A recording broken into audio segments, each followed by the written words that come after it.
Maligayang pagbabalik mga kasolid. Casimiro may inamin sa promoter. Next trainer ni Alas, bigatin. Referee sa bakbakang Casimiro at Oguni na konsensya, meron ding isiniwalat. Para sa ating unang mga balita, Jason Casimiro, ang head coach nga ng ating pangbatong si Cuadro Alas, Jandol Casimiro, trending sa kasalukuyan. Dahil nga sa latest performance ng ating pangbatong si Alas sa kanyang naging laban kontra Yukinori Oguni, nabubunton nga ang sisi dito sa kanyang brother coach na si Jason Casimiro.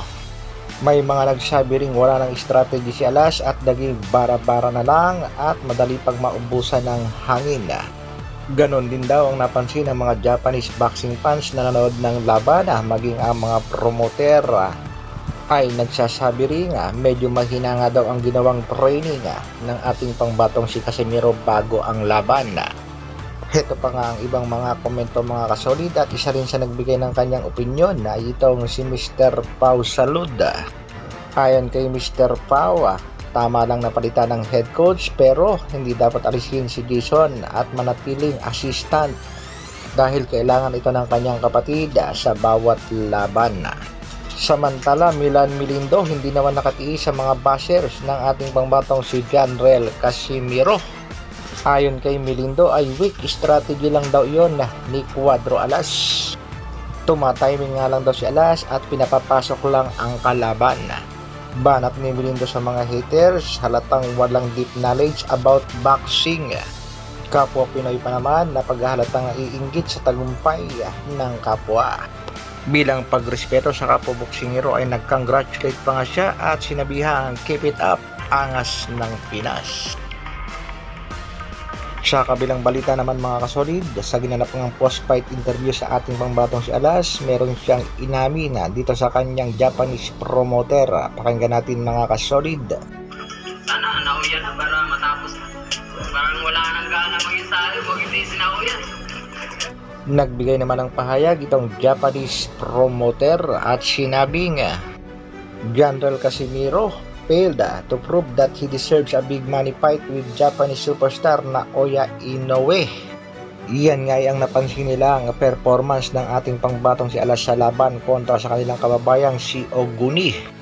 Kaya ang banat ng mga Japanese promoter, kung gusto talagang makalaban itong tinaguriang Japanese monster na si Naoya Inoue, kailangan maging focus sa training ang ating pangbato. At balitang balita rin na isang bigating trainer ang magte-train sa ating pangbato. Walang iba kundi ang legendary training coach na si Mr. Freddy Rhodes. Pakinggan natin na naging pahayag nitong si Cuadro Alas. Doon daw yung namin, si Freddy Rhodes daw May nagre-request din naman na sana daw ay kuhanin din itong si Nonito Donaires Sr.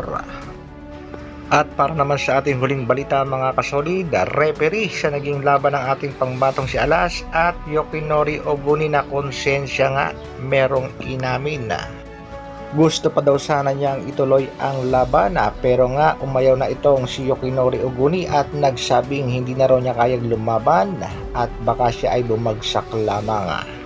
Dagdag pa nga nitong referee mga kasolid, dapat daw ay technical knockout dahil kapansin-pansin daw napakaliit lang ng sugat nitong si Oguni at kayang-kaya pa naman daw sanang ituloy ang bakbakan.